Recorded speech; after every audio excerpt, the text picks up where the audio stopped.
welcome back to my channel. So today we are sitting down and we're going to be trying out and doing a wear test on the brand new ELF Camo Powder Foundation. They kind of just launched this a few weeks ago and I am excited to be testing it out for you guys. Like I said, I'm going to show you my first impressions, application, then we're going to do a wear test throughout the rest of the day to show you how it wears on this face right here.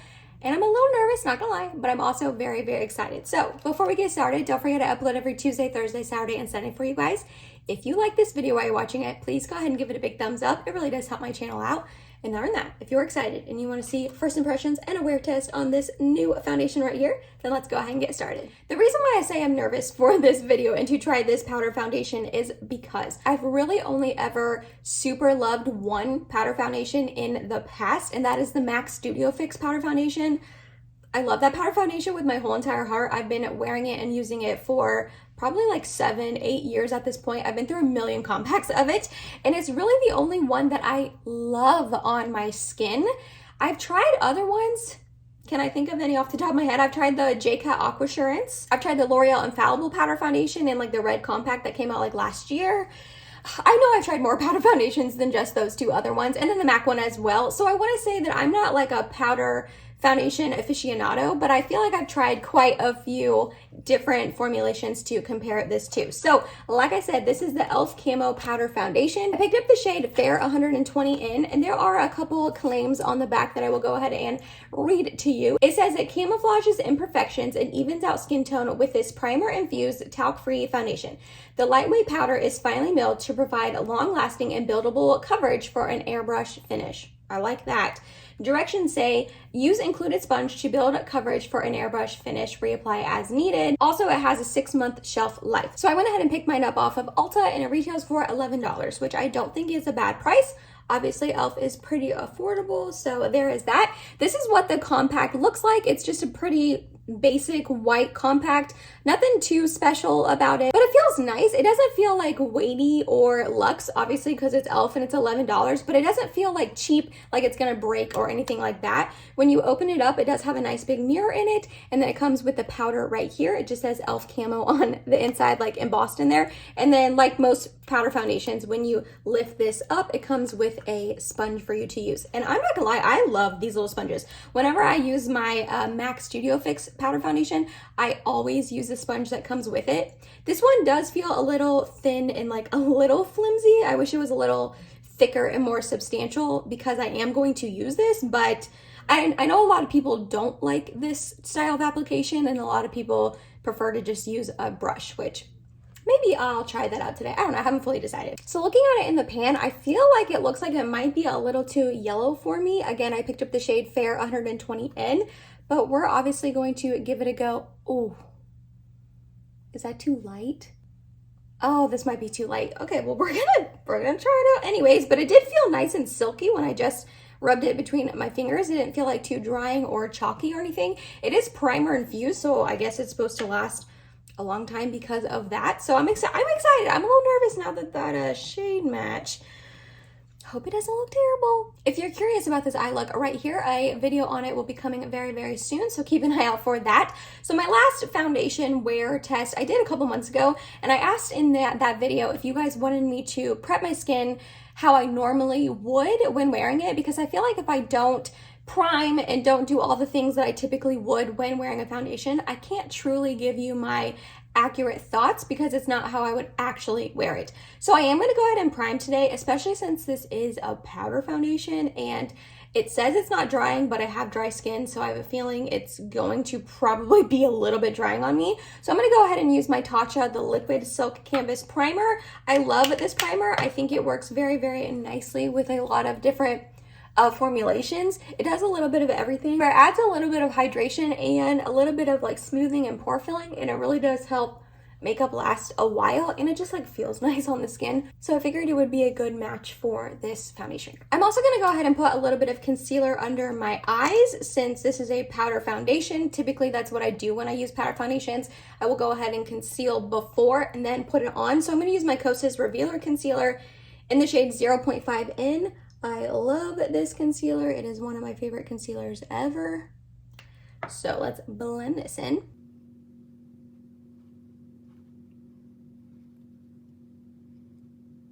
I also really want to like spot conceal the rest of my face, but I'm not going to because I want to see how much coverage this baby actually has. So like I said, I'm going to go ahead and use the sponge that it comes with. That's just how I typically like to apply powder foundations. So I'm just going to rub a little bit in here, get some on the sponge if you can see, and we're just going to go in and start applying this, like swipe and patting motions.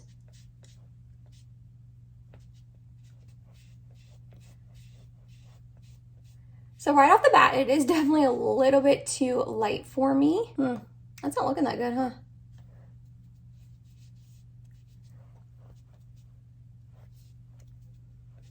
It's kind of like clinging weirdly.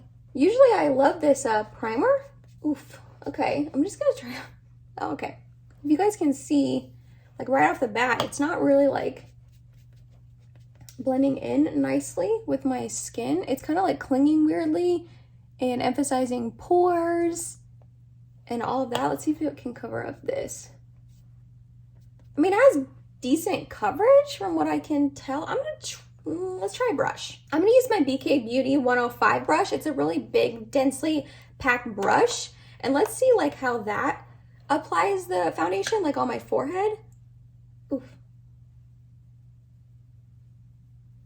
So I definitely got a lot of powder kick up, and there's a lot in the pan as well, if you can see. But okay, I feel like the brush is definitely applying it better. I feel like it looks better on my forehead. Let me try to maybe remedy this cheek area.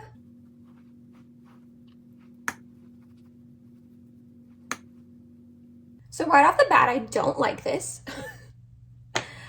Okay, let's try to put some under my eyes. For that, I'm going to use my BK Beauty 108 brush. I want to get a little bit on the brush, tap out these little lines I got going, and let's use this to set under the eye.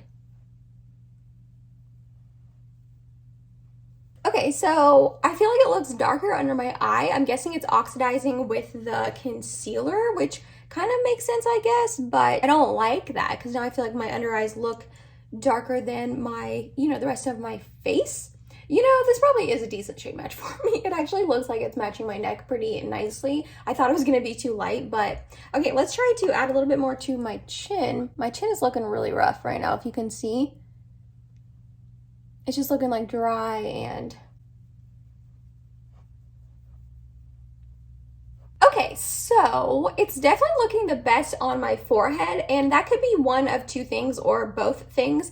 I feel like foundation just always kind of looks better on my forehead in general. I tend to have less acne on there, less drying. I mean, I do get dry here in the middle of my forehead, which it is kind of emphasizing the dryness there, like around my eyebrows, but nothing too terrible.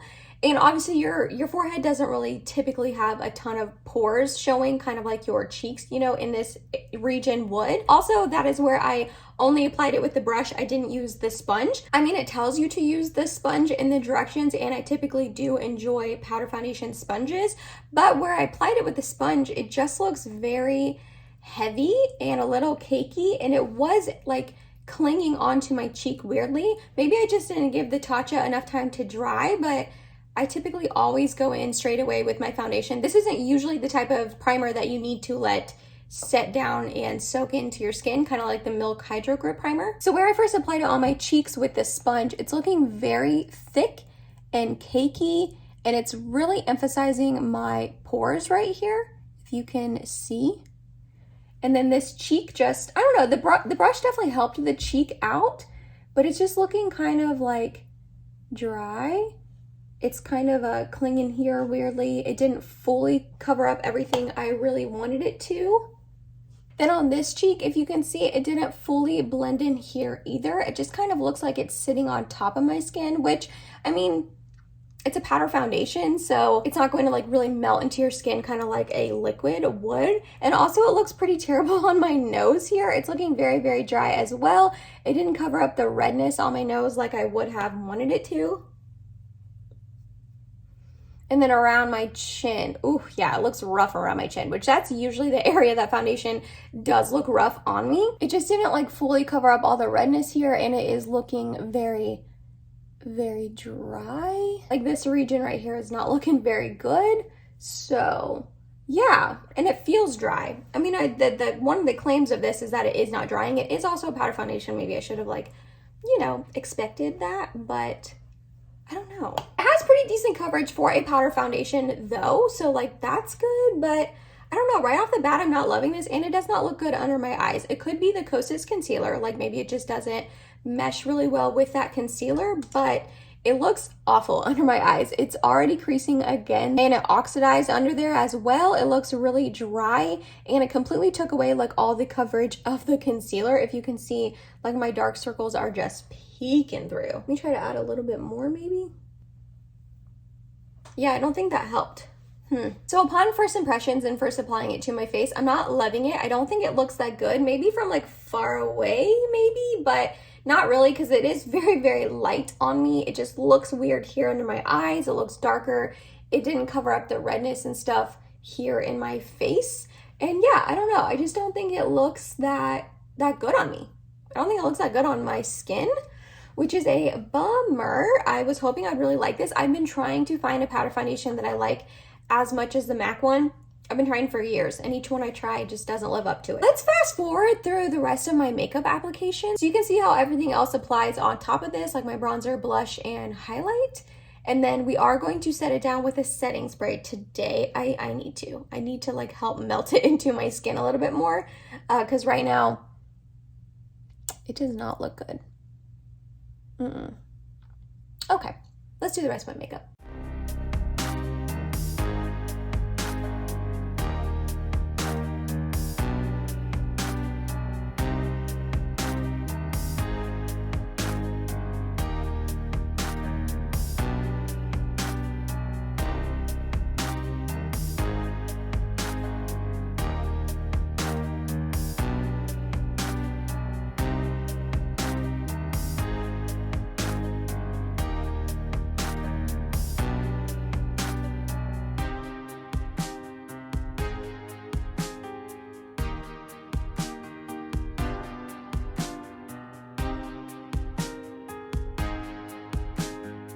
So this is the completed look for you guys. I feel like for the most part, my other products blended over this fine. My bronzer definitely did. It didn't get like patchy or skippy or like take up the foundation underneath, which sometimes it can happen. The highlight I used is my Becca Champagne Pop, and that highlight is like never too deep and dark for me. And I feel like with how bright and light this foundation is, it's making it look almost like it's too dark for me, which doesn't typically happen. But again, it didn't skip or anything like that over it. The one thing that didn't seem to blend well was my blush, and I used my Patrick Ta Double Take Cream and Powder Blush in the shades She's So LA. I don't have a ton of practice and use with this. I've only used it, I want to say 3 or 4 times, but every other time I've used it, it's worked out perfectly and not gotten patchy at all. And I feel like when I was putting the cream on, it was getting a little bit patchy, and then when I topped it with the powder, it just was very intense and a little bit patchy and just doesn't look as smooth and beautiful as I know this blush can look. So the blush just didn't go over well on top of it, which is a bummer because that's like my favorite step in my routine. And then as you saw, I set it down with the Airbrush Flawless Setting Spray. That gave it a little bit of glow, which is nice because I feel like that is what this foundation was needing. It was just looking very flat and matte and dry on me. So yeah, I don't know. Again, there's just not, like, my chin looks weird. As of right now, I do not like this powder foundation at all. We're gonna wear it throughout the day though. I checked when I was applying the powder foundation to my face, and it was around 10:30 a.m. when I was applying it. So we're gonna call the check-in time 10:30, and I'll do a couple different check-ins throughout the day. I am gonna go ahead and take you up there to my window and show you it in natural light. There's not a ton of light today. It's pretty gray and overcast and snowy, but I will do my best. So let's go there now.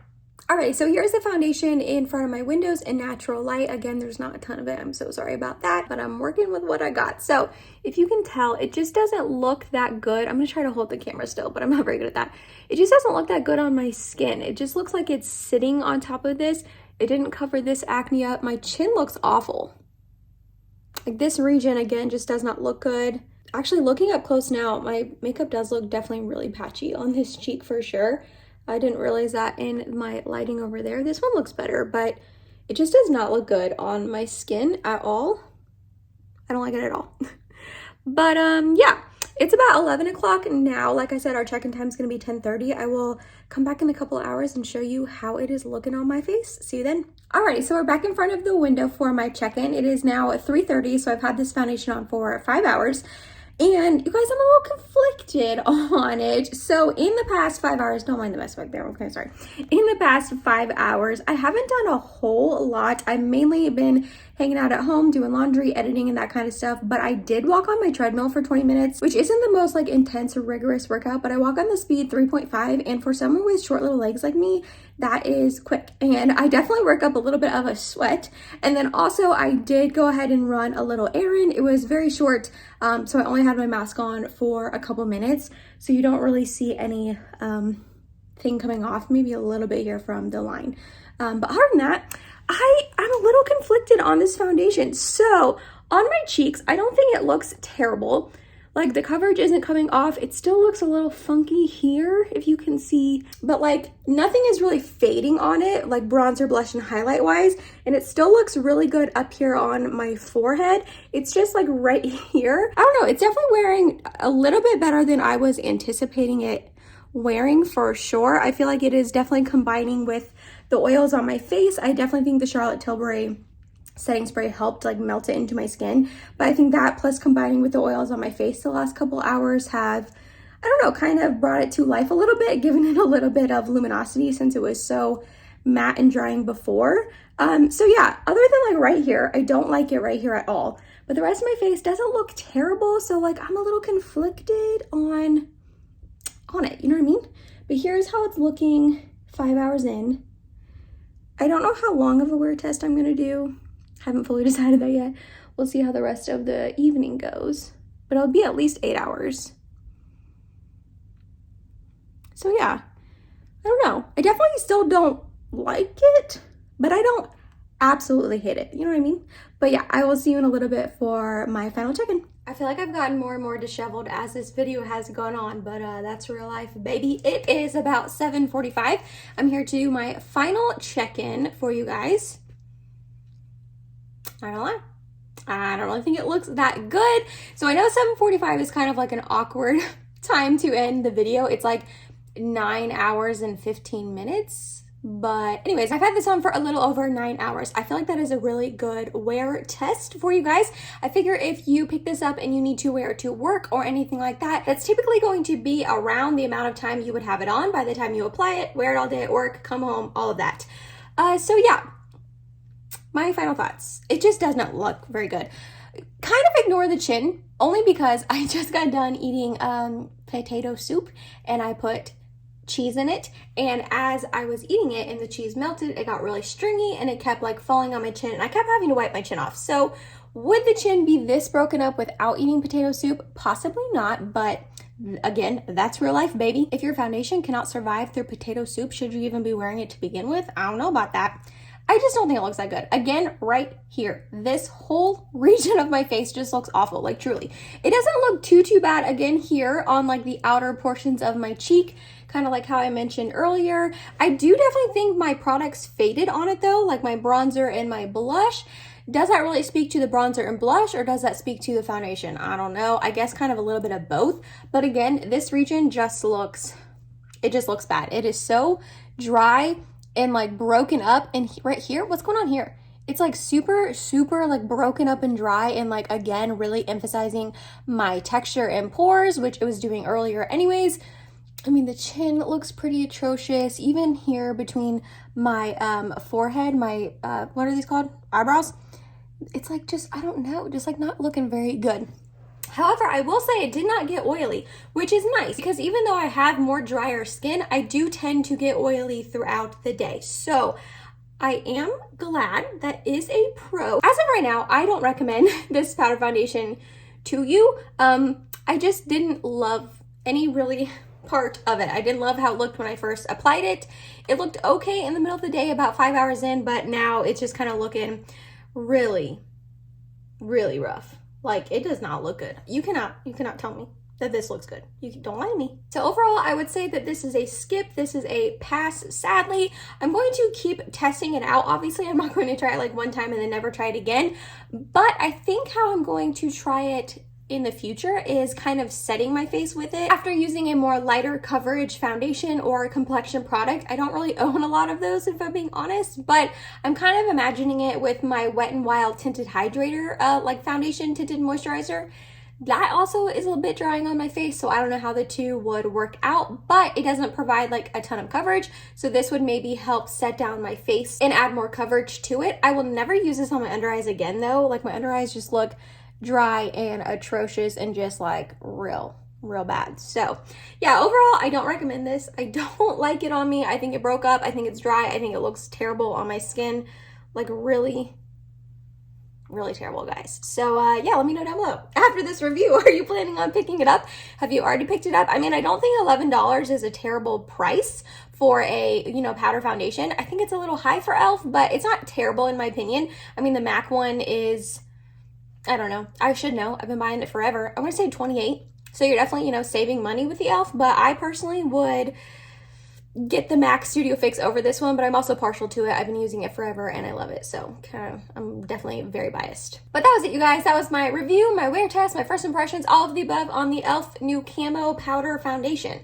So let me know, are you planning on picking this up? Is this right up your alley? Maybe you're a powder foundation queen and you cannot wait to try it, and maybe you're like, Emily, I'm not touching that with a 10-foot pole. You guys know I'm nosy. I love hearing from you guys down below. If you made it to the end of this video, thank you so much. You're awesome. I love you. Please subscribe if you have not yet, and I hope to see you in my next video. Bye, guys.